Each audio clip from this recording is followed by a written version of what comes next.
Na semana que antecedeu o Dia do Trabalho, a sociedade brasileira e o governo sofreram amargas derrotas no contexto da política nacional. O indicado pelo presidente Lula para ocupar a posição no STF foi vetado pelo Senado, algo que não ocorria desde o século XIX. Além disso, a PL da dosimetria, ou melhor, o veto à PL da dosimetria imposto pelo presidente Lula foi derrubado com uma articulação entre o Congresso e o Senado. No dia de hoje, vamos conversar um pouco sobre essas notícias e tentar entender qual é a nossa situação neste momento pré-eleitoral, depois da nossa vinheta.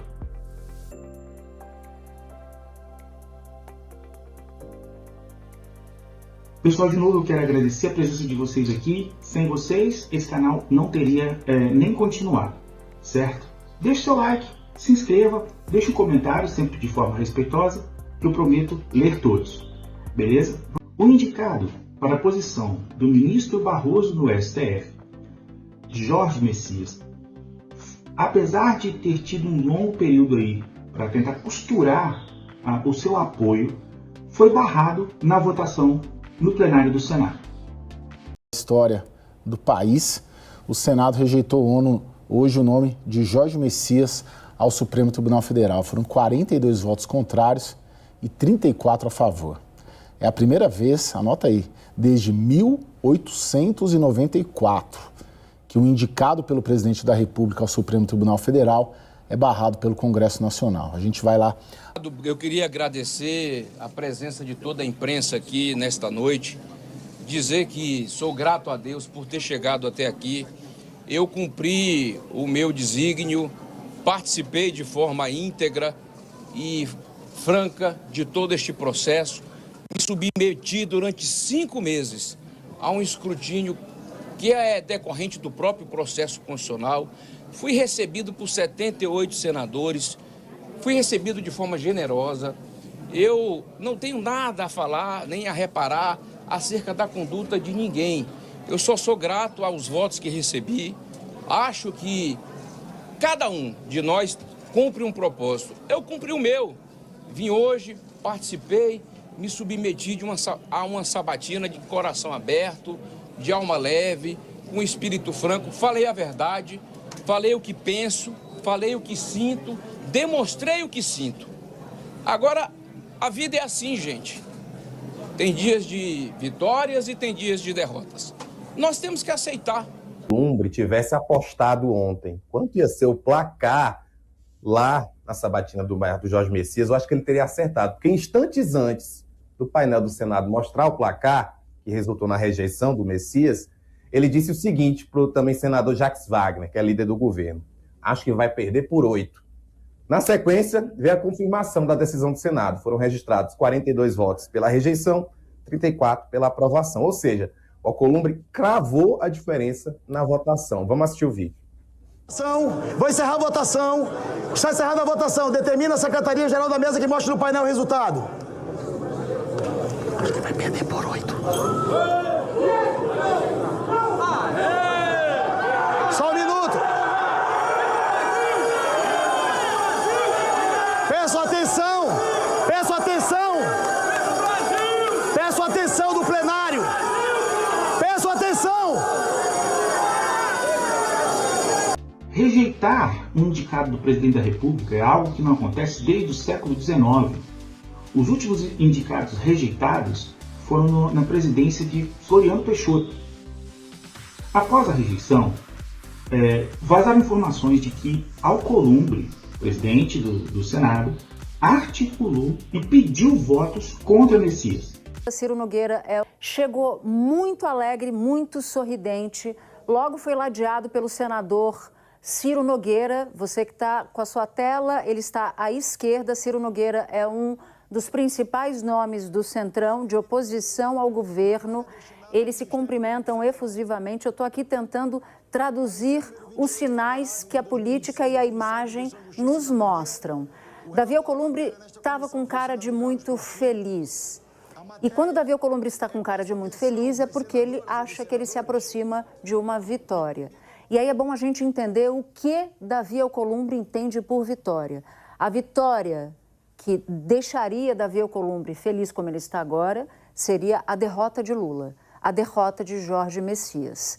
Ao longo do dia, ao longo das últimas semanas, e a gente pode dizer até que ao longo dos últimos meses, Davi Alcolumbre articulou a derrota de Jorge Messias, articulou fortemente. Conversou hoje com algumas pessoas de diversos matizes políticos e em pelo menos 3 conversas ele confidenciou a pessoas que hoje seria um dia histórico. É claro que ele não está falando da aprovação de Jorge Messias. Ele não queria Messias, ele queria Rodrigo Pacheco, que é aliadíssimo de primeira hora. Lula não indicou Pacheco, embora goste de Pacheco, indicou Messias e Davi Alcolumbre nunca perdoou. Na semana passada, eu contava aqui que na cabeça de Davi Alcolumbre, segundo pessoas muito próximas a ele, a articulação da derrota de Messias levaria, e a derrota, se confirmada, levaria Lula aí sim a indicar Pacheco.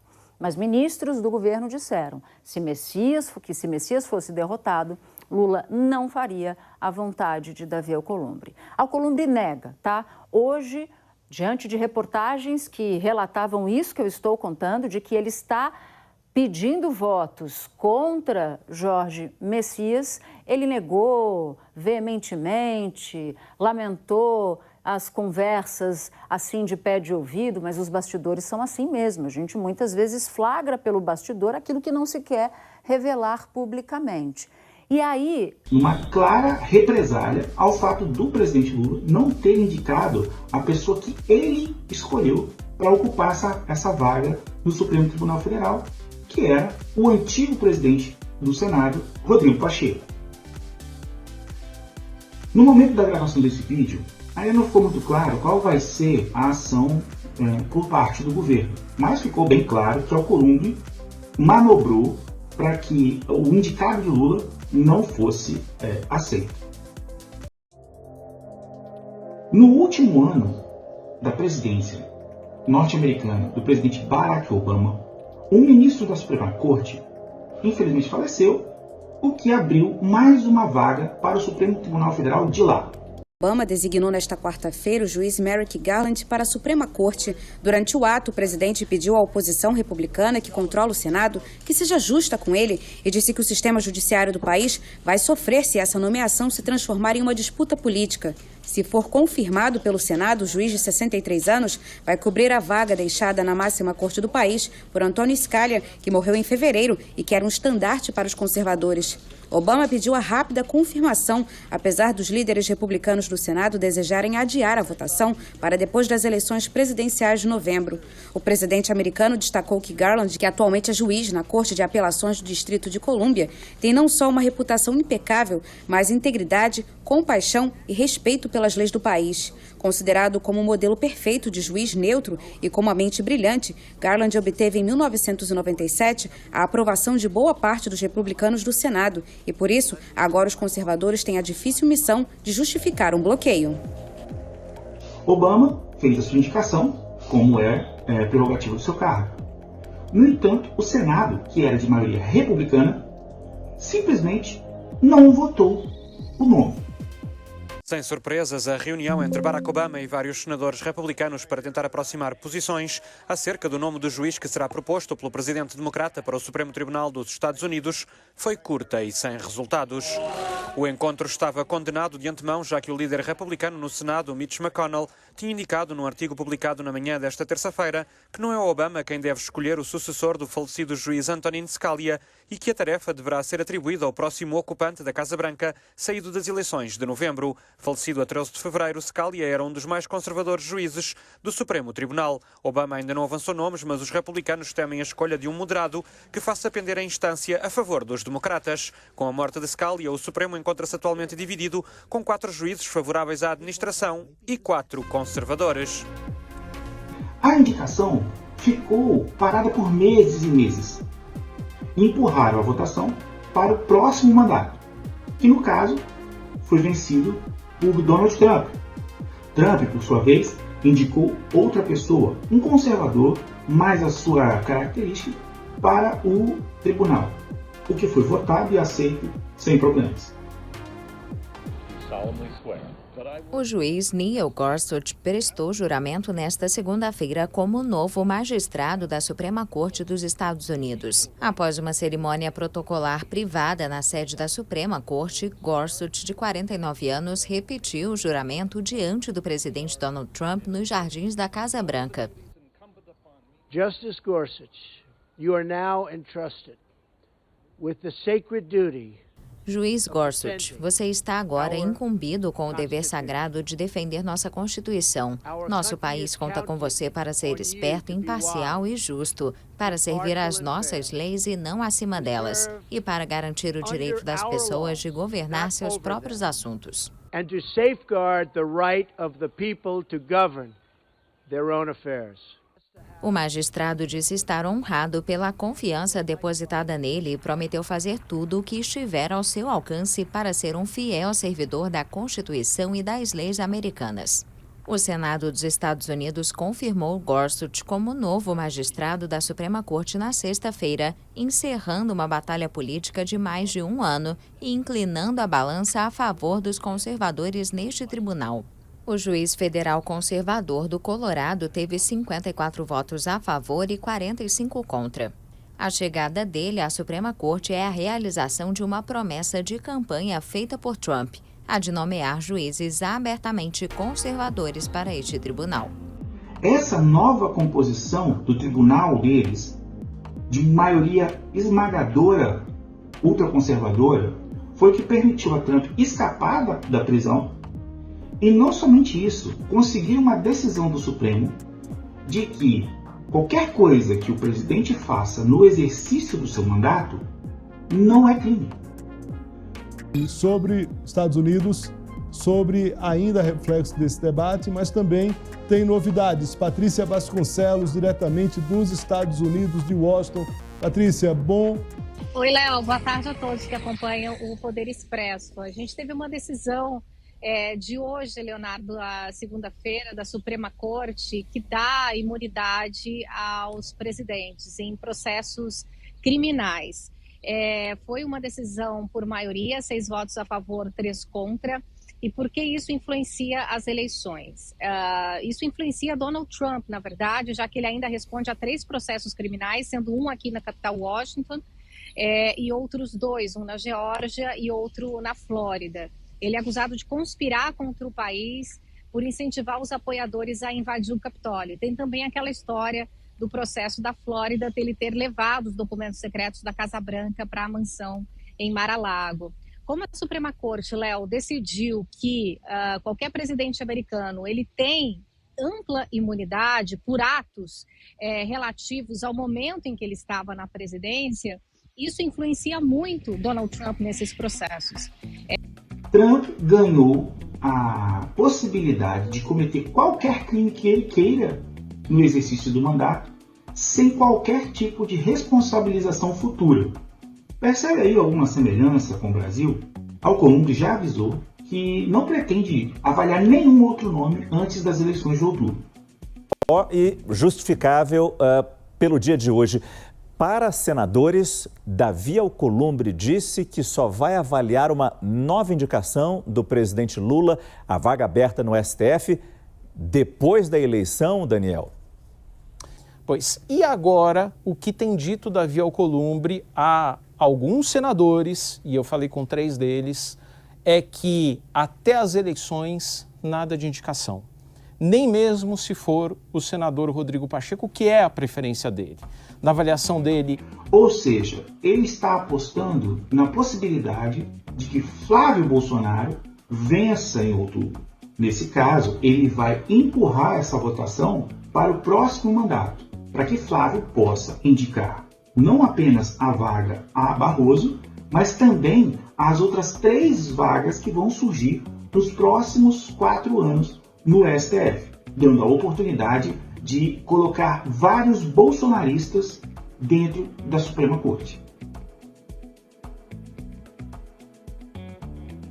Veja, Alcolumbre não está fazendo isso à toa. Ele está numa articulação com a extrema-direita para barrar a CPI do Banco Master, tem se aproximado desconfortavelmente dele próprio, o que nos leva a outra barbaridade que tivemos nessa semana. Porque o veto do presidente Lula ao PL da dosimetria foi derrubado pelo Congresso, com articulação com o Senado. O PL claramente tem o objetivo de reduzir as penas dos envolvidos no 8 de janeiro, principalmente o alto escalão, onde se encontra o ex-presidente Jair Bolsonaro. Inclusive, esse projeto reduzia penas de crimes como estupro e crimes hediondos, que poderiam progredir de pena mais rapidamente.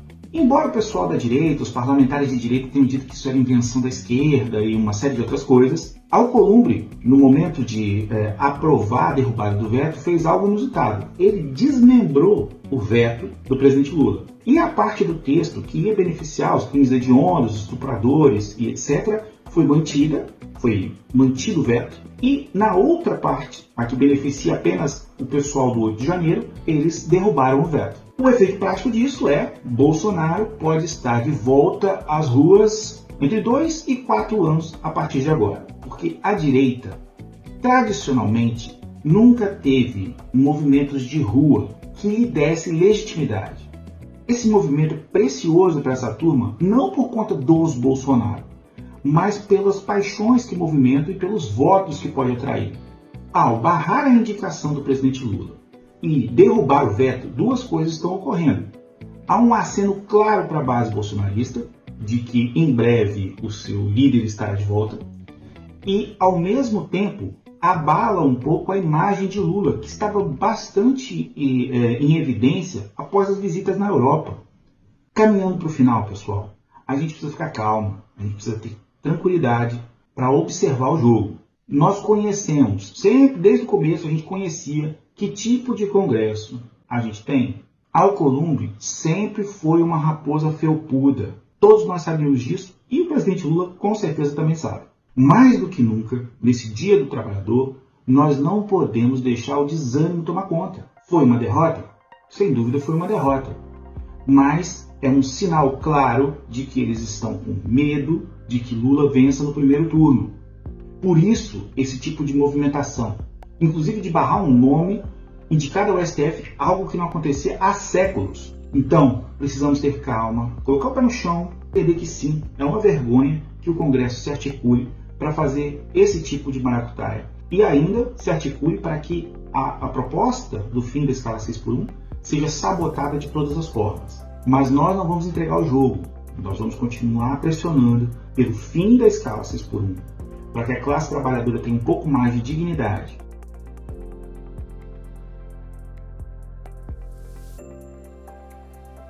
Ao longo da semana, à medida que novos desdobramentos forem surgindo, a gente pode fazer algum plantão aqui para dizer qual vai ser a reação do governo.